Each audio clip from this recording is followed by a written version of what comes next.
तो नमस्कार, एक बार फिर से स्वागत है आपके अपने YouTube चैनल देव जी के ट्रिक्स में। तो दोस्तों यहाँ पर डेली की तरह यहाँ पर लेखपाल के ग्रामीण प्रवेश का टेस्ट लगाने वाले हैं, जो कि बेहतरीन टेस्ट आपका है। ठीक है, और डेली क्लास हम आपको दे रहे हैं भाई, तो डेली यहाँ पर आप लोग फटाफट जुड़ जाइए जल्दी से। चलिए रेडी, चलिए हर हर महादेव, सभी को जय हिंद, सभी को जय हिंद। चलिए स्टार्ट करते हैं। क्वेश्चन दिया गया है कि पंचायतों का निर्वाचन कौन कराता है। चलिए बताइएगा, सभी लोग इसका जवाब दीजिएगा कि पंचायतों का निर्वाचन कौन कराता है। पंचायतों का निर्वाचन कौन कराता है, इसका राइट आंसर दीजिएगा सभी लोग। चलिए देखिए भाई, सभी का जवाब क्या आ रहा है। यहां पर हो जाएगा बी नंबर है, राज्य निर्वाचन आयोग कराता है। कौन? राज्य निर्वाचन आयोग ऑप्शन बनेगा, यहां पर आपका बी नंबर हो जाएगा। चलिए यहां पर देख सकते हैं, एक अनुच्छेद है आपका 243 के तहत पंचायतों के कार्य राज्य निर्वाचन आयोग द्वारा किया जाता है। और राज्य निर्वाचन आयुक्त की नियुक्ति कौन करता है? तो याद रखिए, राज्य निर्वाचन आयुक्त की जो नियुक्ति करता है वो आपका राज्यपाल करता है ना। तो इस प्रकार से हो जाएगा। अगला क्वेश्चन बताइएगा, सुनहरी क्रांति किससे संबंधित है। चलिए बताइए भाई, सुनहरी क्रांति का जो संबंध है वो आपके किससे है। सभी लोग जवाब दीजिए। टू का ऑप्शन में से राइट क्या हो जाएगा। चलिए भाई, टू का जवाब देना है। टू का ऑप्शन में से राइट क्या हो जाएगा। चलिए भाई, ग्रामीण परिवेश के लोग क्लास में बहुत कम लोग आते हैं, क्या बात है। ग्रामीण परिवेश अच्छी नहीं लग रही है आप लोगों को पढ़ने के लिए। हमने आपको बताया है, बहुत बार मोटिवेट किया है, लेकिन आप लोग जीरो ही रहोगे, जीरो बटे सन्नाटा ही रहोगे, कुछ नहीं हो सकता है। मतलब जो चीज आपको पढ़ना ही पढ़ना है वही नहीं पढ़ते हो। अभी एमटीएस वाले 133 में 150 में 133 लेके आए हैं, उनका कुछ नहीं हुआ है। एमटीएस एसएससी एमटीएस का 162 नंबर वालों का 200 में 162 नंबर नहीं हुआ है, तो उनका कुछ नहीं हो पाया है। अरे तुम तो लेखपाल वाले हो, वो भी उत्तर प्रदेश के हो, और कम से कम 95 लाना पड़ेगा। अभी भी नहीं तैयारी करोगे तब कब तैयारी करोगे। लेखपाल जब एडमिट कार्ड आ जाएगा, क्यों भाई, जब एडमिट कार्ड आ जाएगा तब तैयारी करोगे। क्या क्या मन में रख लिया है। बस माता पिता को बहाना बनाना छोड़ देना, सबसे पहली बात बता रहे हैं। माता पिता को बेवकूफ मत बनाना। पढ़ाना है तो अच्छे से पढ़िए, और नहीं तो पढ़ाई बंद करके अगली जिंदगी आप व्यतीत करिए अच्छे से। ठीक है, चलिए देखो यहां पर दिया गया है सुनहरी क्रांति किससे संबंधित है। टू का ऑप्शन क्या बनेगा। तो देखिए भाई, यहां पर टू का ऑप्शन जो आपका आएगा, सुनहरी क्रांति का संबंध है आपके बागवानी, इसका ऑप्शन बनेगा ए नंबर है, राइट हो जाएगा, बागवानी हो जाएगा। ठीक है ना। अंडा उत्पादन से रजत क्रांति, आलू उत्पादन गोल्ड क्रांति, मांस उत्पादन लाल क्रांति, तो इस प्रकार से हो जाएगा। ठीक है, चलिए आगे बढ़ते हैं। क्वेश्चन आपसे अगला पूछा गया है, राष्ट्रीय जैविक उर्वरक विकास संस्थान स्थित है। चलिए बताइए, राष्ट्रीय जैविक उर्वरक विकास संस्थान जो स्थित है वो आपके कहां पर है। चलिए यहां पर जवाब देना है। थ्री का ऑप्शन क्या हो जाएगा। तो थ्री का ऑप्शन जो है आपका गाजियाबाद, इसका ऑप्शन आपका बनेगा सी नंबर, आपके गाजियाबाद में है। वहीं पर अगर आपसे पूछे कि राष्ट्रीय गन्ना अनुसंधान संस्थान कहां पर है, तो राष्ट्रीय गन्ना अनुसंधान आपके लखनऊ में है। कहां पर है, आपके लखनऊ। और भारतीय दलहन अनुसंधान कहां पर है, तो आपके कानपुर में है। और अगला है राष्ट्रीय बीज अनुसंधान प्रशिक्षण कहां पर है, तो आपके कानपुर में है। ठीक है ना। चलिए आगे बढ़ते हैं। क्वेश्चन आपसे अगला पूछा गया है कि अंतरराष्ट्रीय गेहूं और मक्का अनुसंधान कहां पर है। चलिए इसका जवाब दीजिएगा कि अंतरराष्ट्रीय गेहूं और मक्का अनुसंधान जो है वो आपके कहां पर स्थित है। चलिए भाई सभी लोग जवाब दीजिए, इसका राइट आंसर आपका क्या बनेगा। चलिए फोर का ऑप्शन दीजिएगा। देखिए फोर का ऑप्शन बनेगा आपका बी नंबर, आपके सीमेंट जो कि आपके मैक्सिको में है। कहां पर है, आपके मैक्सिको, जो कि ऑप्शन बी नंबर इसका राइट हो जाएगा। ठीक है ना। अच्छा, अगर पूछे भारतीय मक्का अनुसंधान, भारतीय मक्का अनुसंधान बताता है तो आपको लुधियाना बताना है। ठीक है, भारतीय गेहूं और जौ अनुसंधान तो आपको करनाल बताना है। ठीक है, चलिए यहां पर अगला क्वेश्चन देना है कि भारत की फसली वर्ष कब से शुरू होती है। भारत की फसली वर्ष कब से शुरू होती है, यहां पर आंसर राइट क्या हो जाएगा। चलिए 1 जनवरी से या 1 जुलाई से। चलिए 1 जुलाई से होती है भाई। चलिए तो 1 जुलाई से लॉक करते हैं। 1 जुलाई से 30 जून तक का होता है, जो कि भारत की फसली वर्ष होती है। ठीक है ना। मतलब प्रथम जो चरण होता है 1 जुलाई से 31 दिसंबर तक, और द्वितीय चरण होता है 1 जनवरी से 30 जून तक होता है। 2 चरणों में विभाजित किया जाता है, याद रखिएगा। आगे बढ़ते हैं। क्वेश्चन दिया गया है, कौन सी नदी बीहड़ों का निर्माण करती है। कौन सी नदी बीहड़ों का निर्माण करती है, यहां पर आंसर आपका राइट क्या हो जाएगा। चलिए यहां पर देखिए, इसका राइट आंसर आपका राइट क्या हो जाएगा। चलिए गोमती नदी हो जाएगा या यमुना नदी हो जाएगा। गोमती नदी या यमुना नदी, कौन सा बनेगा। यहां पर देखिए आपसे अगला क्वेश्चन दिया गया है कि उत्तर प्रदेश राज्य में अवनालिका अपरदन से सर्वाधिक प्रभावित जो जिला है वो आपका कौन सा है। चलिए यहां पर देख सकते हैं कि अवनालिका प्रदन से आपका इटावा है, कौन सा है आपका इटावा है, ऑप्शन आपका सी नंबर है राइट हो जाएगा। चंबल नदी भारत में सर्वाधिक अवनालिका एवं बीहड़ों का निर्माण करती है। यहां पर आगे बढ़ते हैं, क्वेश्चन दिया गया है उत्तर प्रदेश में सर्वाधिक किस तिलहन का उत्पादन होता है। चलिए बताइए उत्तर प्रदेश में सर्वाधिक किस तिलहन का उत्पादन होता है, किस तिलहन का उत्पादन होता है, यहां पर देना है सही जवाब इनमें से क्या हो जाएगा। चलिए चलिए जब यमुना और चंबल दोनों हो ऑप्शन में तब क्या करेंगे बताइए। जब एग्जामिनर सोते हुए क्वेश्चन बना देता है, यमुना भी साथ में देता है और चंबल भी देता है, तो क्या करें एग्जामिनर जो आयोग वाले होते हैं उसको बम से उड़ा दें क्या। यूक्रेन से एक बम ले लेते हैं, उड़ा ही देते हैं सीधा सीधा, ये आयोग ही खत्म हो जाए तो बवाल खत्म हो जाए।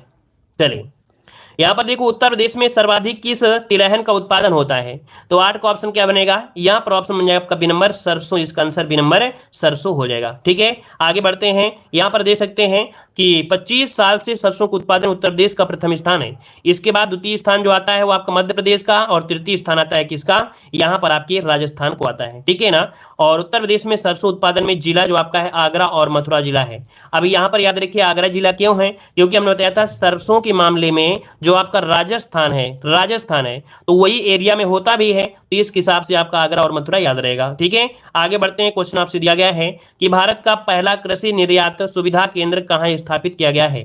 चलिए भारत का पहला कृषि निर्यात सुविधा केंद्र कहां स्थापित किया गया है, 9 को ऑप्शन दीजिए, यहां पर 9 का ऑप्शन राइट क्या हो जाएगा।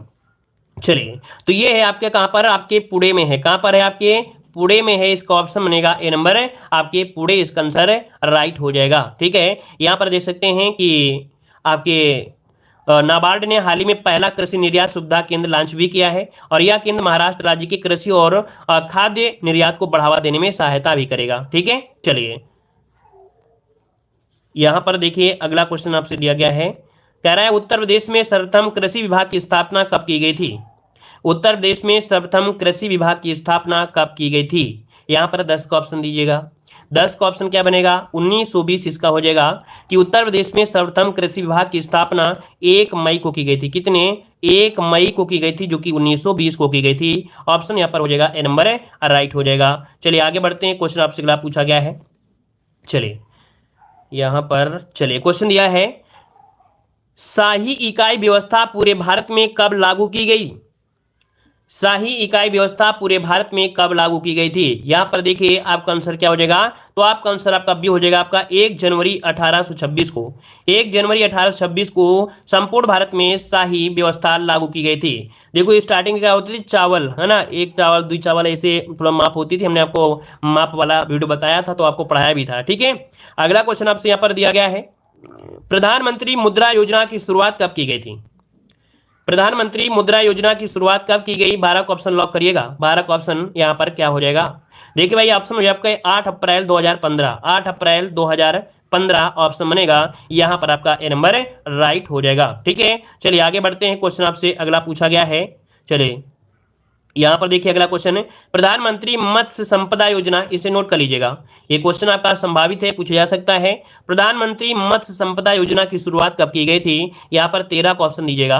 13 का ऑप्शन क्या हो जाएगा, 13 का ऑप्शन बने आपका ए नंबर सितंबर 2020, सितंबर 2020 इसका ऑप्शन राइट हो जाएगा। ठीक है इसका मुख्य उद्देश्य क्या था, तो देखो भाई मत्स्य संपदा योजना का उद्देश्य था कि नीली क्रांति को सशक्त बनाकर रोजगार सृजन करना और मछुआरों की आय को दोगुना करना। ठीक है चलिए आगे बढ़ते हैं, क्वेश्चन दिया गया है, राष्ट्रीय डेयरी अनुसंधान संस्थान स्थित है। राष्ट्रीय डेयरी अनुसंधान संस्थान जो स्थित है वो आपके कहां पर स्थित है, इसका राइट आंसर इनमें से क्या हो जाएगा। चलिए भाई ये करनाल जो कि आपके कहां पर हो जाएगा, हरियाणा, जो कि ऑप्शन बनेगा सी नंबर, करनाल हरियाणा में है। इसकी स्थापना की गई थी 1965 में, आपका जवाब सी नंबर हो जाएगा। अगला क्वेश्चन दिया गया है कि भैंस के दूध में गाय का दूध मिलाने पर जांच के लिए कौन सा परीक्षण किया जाता है। मतलब कि भैंस के दूध में बहुत लोग गाय का दूध मिला देते हैं। अब यहां पर गाय के दूध में फैट कम होता है और भैंस के दूध में फैट ज्यादा होता है। मतलब ये हुआ कि अगर आप भैंस का दूध पीते हैं तो आप मोटे हो सकते हैं, लेकिन अगर आप गाय के दूध पिएंगे तो आपका दिमाग में वृद्धि होगी, क्योंकि गाय के दूध पीने से गाय जो दिमाग होता है वो बढ़ता है। तो देखो यहाँ पर जो आपका 15 का ऑप्शन है वो आपका राइट हो जाएगा। आपका सी नंबर है, हंसा परीक्षण होता है। नेट नोट करिए, हंसा परीक्षण होता है। अब बहुत लोग यहाँ पर कहेंगे लेक्टोमीटर, भाई लेक्टोमीटर से फैट मापा जाता है। क्या फैट मापा जाता है? लेक्टोमीटर से फैट मापा जाता है। हंसा परीक्षण से मापा जाता है भैंस के दूध से और भैंस और गाय का। देखो अब आपको पता है हंसा नाम क्यों दिया गया, क्योंकि हंस ही एक ऐसा आपका पक्षी है जो किसी भी बर्तन में पानी और दूध को अगर मिला दिया जाए, पानी और दूध को मिला दिया जाए तो हंस ही पक्षी है जो पानी को अलग कर देगा और दूध को अलग कर देगा। ठीक है ना, पानी को अलग और दूध को अलग सिर्फ यहाँ पर हंस ही कर सकता है और कोई डिवाइस नहीं है। ठीक है ना, चलिए यहाँ पर आगे बढ़ते हैं। क्वेश्चन आपसे अगला पूछा गया है, दूध से दही बनाने के लिए दूध का तापमान कितना रखा जाता है? चलिए तो देखिए भाई, दूध से अगर दही बनाना है तो दूध का तापमान जो रखना पड़ेगा, ये रखना पड़ेगा -18 डिग्री सेंटीग्रेड। ऑप्शन बनेगा यहां पर आपका -21 बनेगा। ठीक है, यहां पर बनेगा आपका -21 बनेगा। इसका ऑप्शन बी वाला बनेगा भाई, -21 इसका ऑप्शन बनेगा आपका B number, -21 degree centigrade. B वाला भाई नोट कर लीजिएगा भाई। ठीक है, इसका ऑप्शन बनेगा आपका कौन सा? बी वाला हो जाए, -21 डिग्री सेंटीग्रेड बनेगा। ठीक है, यहां पर आगे बढ़ते हैं। क्वेश्चन आपसे अगला पूछा गया है कि हिंदू मुस्लिम एकता का प्रतीक सुलह कुल उत्सव आयोजित किया जाता है। चलिए बताइएगा, यहां पर कह रहा है कि हिंदू मुस्लिम एकता का प्रतीक सुलह कुल उत्सव आयोजित किया जाता है। यहां पर आंसर राइट क्या हो जाएगा? तो 17 का ऑप्शन देखिए आपका जवाब हो जाएगा आपके आगरा में। कहां पर? आगरा में। ऑप्शन बने आपका ए नंबर। आगे बढ़ते हैं। क्वेश्चन दिया गया है, एक कच्चा बीघा कितने वर्ग मीटर के समान होता है? एक कच्चा बीघा जो होता है कितने वर्ग मीटर के समान होता है, पूछा गया है। तो जवाब हो जाएगा आपका यहां पर ए नंबर 843 वर्ग मीटर। 843 वर्ग मीटर के बराबर होता है। इसका ऑप्शन बनेगा आपका ए नंबर राइट हो जाएगा। इसको नोट कर लीजिएगा। आगे बढ़ते हैं। क्वेश्चन आपसे अगला पूछा गया है कि कृषि श्रमिकों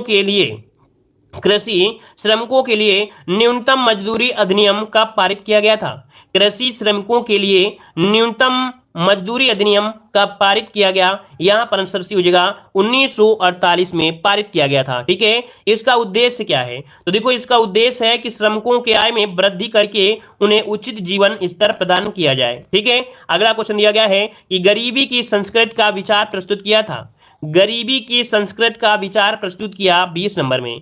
यहां पर 20 का ऑप्शन हो जाएगा ऑस्कर लुईस द्वारा। ऑप्शन ए नंबर इसका राइट बनेगा। चलिए आगे बढ़ते हैं। क्वेश्चन दिया है, लेखपाल के कागजात पर जो हस्ताक्षर होते हैं वो किसके होते हैं? लेखपाल के कागजात पर जो हस्ताक्षर होते हैं वो आपके किसके होते हैं भाई? यहां पर दीजिएगा जवाब। चलिए 21 नंबर में बी नंबर, यहां पर राजस्व अधिकारी ऑप्शन बनेगा बी नंबर, राजस्व अधिकारी हो जाएगा। ठीक है ना, और यहां पर यह राजस्व प्रशासन का उच्चतम अधिकारी भी होता है। आगे बढ़ते हैं। क्वेश्चन दिया गया है कि उत्तर प्रदेश में वर्षा मुख्यतः किस मानसून से होती है? चलिए, लेखपाल के कागजात पर राजस्व अधिकारी के हस्ताक्षर होते हैं, यह राजस्व प्रशासन का। भाई ये लेखपाल की अगर बात कर रहा है तो सबसे निम्नतम होता है भाई। लेखपाल जो होता है ये निम्नतम यहाँ पर होना चाहिए कि जो लेखपाल होता है ये राजस्व प्रशासन का सबसे न्यूनतम वाला होता है ना, सबसे छोटी पोस्ट होती है। चलिए, कह रहा है उत्तर प्रदेश में वर्षा मुख्यतः किस मानसून से होती है? 22 का ऑप्शन दीजिए भाई। 22 का ऑप्शन क्या हो जाएगा? 22 का ऑप्शन दीजिए जल्दी से। 22 का ऑप्शन क्या हो जाएगा? तो ये होता है आपके कहां से? बंगाल की खाड़ी से, या अरब सागर से, या उत्तर पश्चिम मानसून से, या दक्षिण पश्चिम मानसून से। तो ऑप्शन ए हो जाएगा बंगाल की खाड़ी। इसका आंसर बनेगा बंगाल की खाड़ी से होता है, क्योंकि उत्तर प्रदेश में वर्षा मुख्यतः किस मानसून से होती है ना। तो यहां पर आंसर आपका हो जाएगा ए नंबर हो जाएगा बंगाल की खाड़ी। अगर क्वेश्चन ये पूछ लेता कि उत्तर प्रदेश में सर्वाधिक बारिश जो होती है वो कौन से मानसून से होती है, तो उत्तर प्रदेश में सर्वाधिक बारिश जो होती है वो आपकी दक्षिण पश्चिम मानसून से होती है, लेकिन मुख्यतः लगा दिया है तो ये बंगाल की खाड़ी से हो जाएगा। मतलब देखो हमने आपको ये बताया था कि इस प्रकार से ये आपका है मैप। अब यहां से मानसून जो जाता है वो तराई क्षेत्र में बहुत ज्यादा बारिश करता है और तराई क्षेत्र वाला ही बारिश आपका सबसे ज्यादा हो जाती है, लेकिन जो बंगाल की खाड़ी से आपका मानसून होता है वो आपके इस एरिया तक के पूरे एरिया को कवर कर लेता है। इस कारण से ए को लगाना है, लेकिन देख सकते हैं इस बुक में डी को लगाया है जो कि यहाँ पर ये नहीं होगा। ठीक है ना। अब दूसरा पॉइंट यहाँ पर पढ़ लीजिए, उत्तर प्रदेश में सर्वाधिक वर्षा गोरखपुर में होती है और सबसे कम वर्षा आपकी मथुरा में होती है। ठीक है ना। कई जगह ये क्वेश्चन हर प्रकार से अलग अलग मिलता है, कई साइटों में पढ़ोगे, किताबों को सही से पढ़ोगे तब समझ में आएगा। चलिए आगे बढ़ते हैं। क्वेश्चन आपसे दिया है उत्तर प्रदेश में सर्वाधिक वन आवरण वाला जिला कौन सा है? चलिए 23 का ऑप्शन दीजिएगा, वन आवरण अर्थात वनों से घिरा हुआ जो जिला है वो आपका सोनभद्र हो जाएगा। ऑप्शन ए नंबर आपका सोनभद्र इसका राइट हो जाएगा। आपने देखा होगा कि मॉडल पेपर में भी इस प्रकार के क्वेश्चन आपको देखने को मिल रहे होंगे। अगला क्वेश्चन दिया गया है, देखो यहाँ पर जो न्यूनतम है वो कहां पर है, तो भदोही जो कि संत रविदास नगर में ये न्यूनतम आवरण वाला आपका जिला है। अगला क्वेश्चन दिया गया है, जनगणना 2011 के अनुसार उत्तर प्रदेश का 10 की वृद्धि दर कितना रहा है। 10 की वृद्धि दर कितना रहा है, जवाब दिएगा।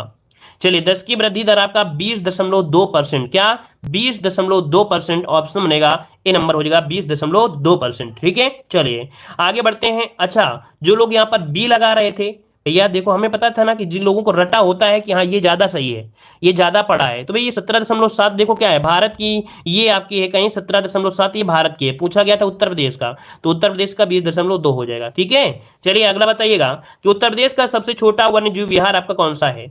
चलिए बताइएगा उत्तर प्रदेश का सबसे छोटा वन्य जीव विहार इनमें से कौन सा हो जाएगा। सभी लोग भाई जवाब दीजिएगा, इसका राइट आंसर क्या बन जाएगा। इसका राइट आंसर बताइए कि सबसे छोटा वन्य जीव विहार कौन सा है। जवाब हो जाएगा सी, पटना वन्य जीव विहार जो कि एटा में है। पटना वन्य जीव विहार जो कि एटा में है, इसका राइट आंसर आपका बनेगा सी नंबर, इसका राइट हो जाएगा, सी नंबर हो जाएगा। ठीक है, अब यहाँ पर देख सकते हैं कुछ आपके संगीत के घराने हैं, क्योंकि जब मॉडल पेपर आप सोल्व करेंगे या अगली ज्यादा क्लासें होती हैं तो वहां पर यहाँ से क्वेश्चन बनते हैं। देखिए भाई यहाँ पर दिया गया है आगरा घराने से कौन है, तो आगरा घराने में अलखदास और आपके मलूक दास हैं। ठीक है, अगला लखनऊ घराने से देखिए कौन है, लखनऊ घराने से मुर्शिद कुली खां, मुर्शिद अली खां। ठीक है, लखनऊ ख्याल गायकी के पितामह कहा जाता है। मुर्शिद अली खां को लखनऊ गायकी के पितामह के नाम से जानते हैं, जो कि ख्याल गायकी के, ठीक है ना। वहीं पर आपके बिंदादीन, कुदौ सिंह, शंभू महाराज और बिरजू महाराज आपके लखनऊ घराना से संबंधित हैं। अगला आपसे यहां पर दिया गया है किराना घराना, जो कि मुजफ्फरनगर के स्थान पर आपका बोला जाता है। बंदे अली खां, गंगूबाई हंगल, हीराबाई बड़ोदर और भीमसेन जोशी का जो संबंध है वो किराना घराने से संबंधित है।